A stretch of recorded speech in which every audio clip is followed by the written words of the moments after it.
L'entreprise du jour, ce sont les bières Petite Couronne, une micro-entreprise qui fabrique de la bière équitable. Nous recevons ce matin sur le plateau de Direct Marché son président fondateur, Benjamin Gaufre. Bonjour. Bonjour. Alors, est-ce que vous pouvez nous décrire un petit peu l'activité des bières Petite Couronne, sa création, ses effectifs ? Alors, nous, c'est simple, on est producteurs de bière dans les Hauts-de-Seine. Donc, l'effectif, on est deux. Donc, la société, on l'a créée en juin 2017 avec mon frère. Nous étions tous les deux issus du monde du conseil et de la finance. Et on a décidé de faire un virage à 180 degrés. L'idée était de produire, de faire quelque chose de plus simple, produire un produit, le vendre directement en circuit court. L'idée, c'est de fabriquer de la bière avec de l'orge d'Île-de-France, des houblons français, et de les distribuer de manière locale. Voilà. C'est pour ça qu'on parle de bière équitable. Comment on fabrique de la bière équitable finalement ? Alors, la bière équitable, c'est simple. Déjà, on prend des matières premières locales, donc d'Île-de-France. Le houblon, on essaye de le prendre français parce que nous, ça a plus de sens pour nous. C'est à qualité équivalente. Oui, tout à fait. Oui. On va dire qu'il y a beaucoup de houblons qui viennent soit d'Europe du Nord, soit des États-Unis ou d'Angleterre. L'idée, c'est que nous, on a choisi de prendre du houblon le plus proche possible et ensuite de le distribuer localement. Donc, c'est-à-dire que nous, tous nos clients sont dans les Hauts-de-Seine quasiment. On fait un peu de Paris, mais assez peu. Et l'idée aussi, c'est de retraiter les déchets. Donc, c'est-à-dire que nous, l'ensemble de nos déchets repartent au département. D'accord. Donc ils font du compost avec les drèches sur le parc de l'île Marante et au stade Yves du Manoir. D'accord, donc c'est une production responsable, voilà. Effectivement. Exactement. Et alors quel type de produit, quel type de bière vous fabriquez ? Alors, nous, on fabrique 4 bières différentes. Donc une lager qui est une bière de fermentation basse, qui est plutôt une bière d'été, qui se boit facilement, on va dire, en ce moment. Plus il fait chaud, plus on la boit. Ensuite, on a une. En ce moment, vous en vendez pas mal. Exactement, ouais, c'est vrai. Ensuite, il y a une ambrée, qui est une bière pareille de fermentation basse, mais qui est une vraie ambrée, qui a des notes de chocolat, de caramel. Et on a une IPA, qui est une bière de style soit anglais, soit américain, mais qui est très amère, qui a un côté aussi assez agrumes, fruits tropicaux. Et on a notre bière qu'on a appelée la Grande Arche, vu qu'on est juste derrière la Défense, qui est notre bière haut de gamme, qui est une bière entre les deux, entre une blonde et une ambrée, et qui est un alliage de 4 maltes différents, de 4 houblons différents, du coup qui est notre recette phare en fait. Et donc l'idée, c'est de rester sur ces 4 types de produits ou d'augmenter la gamme à moyen terme ? Alors, à moyen terme, l'idée, c'est d'augmenter la gamme, peut-être avec une blanche, peut-être avec une stout. On verra en fonction aussi, peut-être on fera une bière de Noël, une bière de printemps. On verra aussi en fonction de la demande.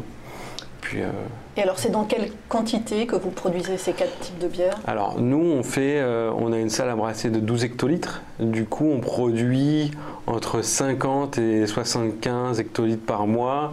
Alors, en bouteilles, ça représente à peu près 300 000 bouteilles par an. Et alors, à qui vous les vendez ?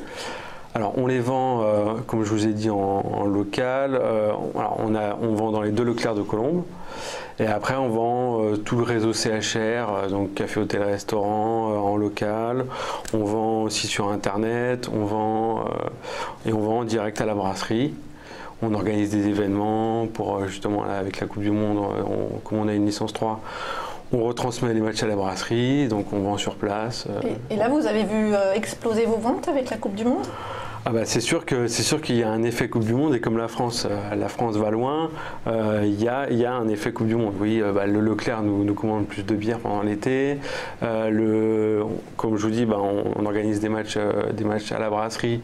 Du coup, ce soir, on a, je crois, une 50aine de réservations pour venir voir le match. Et puis les gens, comme on est aussi sur les marchés, les gens, c'est vrai que les veilles de match ou les matins de match, ils viennent faire leur réserve pour le match du soir. Et alors, avec la grande distribution, vous travaillez uniquement avec Leclerc et localement, pas sur toute la France ? Non, l'idée, c'est eux, ils ont ce qu'on appelle l'alliance locale. Et donc c'est les Leclerc qui sont venus nous voir directement, on n'a pas fait de démarchage. Et l'idée c'est effectivement de travailler sur uniquement les... Alors peut-être qu'on s'étendra sur le 92, mais pour l'instant l'idée c'est de rester sur le Leclerc de Colombes, les 2 Leclerc de Colombes. Parce que quelles sont vos ambitions commerciales? Plutôt de la vendre en direct ou de passer par des grands distributeurs comme ça? Vous savez, enfin, on débute aussi, donc... Oui. Non, mais on entend souvent les fournisseurs se plaindre, les fabricants se plaindre de la pression que leur met la grande distribution. Pour l'instant, ils ne nous en mettent pas du tout, donc voilà, donc c'est parfait. Ils sont assez réglo là-dessus, et donc tant que c'est comme ça, j'ai pas de raison, en tout cas, de m'inquiéter de nos relations avec Leclerc. Et comme on reste, après on reste sur des volumes, je dirais entre 1000 et 2000 bouteilles par mois, ce qui est très correct, mais c'est sûr qu'on ne représente pas pour l'instant pour eux un énorme fournisseur non plus. Donc je dirais que pour l'instant ils n'ont pas de raison non plus de nous faire la pression, de nous mettre la pression sur les prix. Sur les prix. Et alors, quelle est la taille du marché que vous visez, la taille de ce type de pierre un petit peu équitable, un petit peu artisanal, entre artisanal et industriel? La taille du marché, on est tout petit. Non, mais le marché que vous visez. Le marché. Est-ce que c'est un grand marché? On sait que c'est pris par des grandes marques de bière, mais est-ce que c'est juste... Le marché de l'artisanat, je crois que ça représente 5% au niveau national, donc on est vraiment tout petit. Après, le marché, on tend à se développer, on tend à prendre plus de parts de marché, mais c'est vrai que même si on prend 1%, pour nous c'est juste colossal. Donc déjà, nous, si on arrivait à bien rayonner sur toutes les Hauts-de-Seine, pour l'instant on a déjà du mal à fournir Colombes et Bois-Colombes, la Garenne Colombes et les alentours. Donc le jour où on sera vraiment bien implanté sur les Hauts-de-Seine, on verra après. Voilà, on verra après. Et là, vous sentez que de la part des consommateurs, il y a une vraie demande pour ce type de produit un petit peu haut de gamme, un petit peu justement artisanal par rapport à toutes les bières je pense que consommation qu'on peut trouver. Je pense que les gens aiment, le côté local, et 2, ils aiment, je pense qu'ils ont besoin de redécouvrir le goût de la bière, en fait. Et je pense que c'est vrai qu'avec toutes les grandes bières industrielles qui sont, c'est vrai, un peu aseptisées, elles sont pasteurisées. C'est vrai qu'il y a moins ce côté, il y a moins de goût qu'on peut avoir chez nos bières. Enfin, quand je dis chez nos bières, c'est toutes les bières artisanales. Donc oui, c'est clair que le consommateur est en recherche de goût, ça c'est certain. Et est-ce que vous avez des concurrents directs? Ah oui, on est plein. Parce qu'il n'y a pas de barrière à l'entrée finalement sur ce marché, non? Il y a une barrière financière quand même. C'est quand même le matériel coûte relativement cher. Une salle à brasser, ça commence à entre 200 et 300 000 euros. Ah oui, il y a quand même une petite barrière. Donc c'est sûr que c'est un investissement. Après, ensuite, il n'y a pas besoin de technologie particulière. Il y a besoin de... après, faire de la bière, c'est pas si simple que ça. Il y a un savoir-faire, il y a... Enfin voilà, Vous, par exemple, vous connaissiez avant de vous lancer là-dedans? Alors moi, je connaissais, je n'étais pas un expert, je ne vais pas vous mentir. Après, c'est vrai que moi, je brassais chez moi en amateur. Ah oui, quand même, vous connaissiez. Mais entre brasser 20 litres ou brasser 1200 litres, c'est quand même pas la même histoire. On a des gros fermenteurs, c'est un métier qui est différent. Donc vous sentez quand même qu'au niveau de la concurrence, il y a quand même beaucoup de... Il se crée aujourd'hui en France, il se crée une brasserie par jour. Ah oui. Donc, alors, j'imagine que ça va se calmer certainement durant l'année. Mais c'est vrai qu'en Ile-de-France, on est une cinquantaine.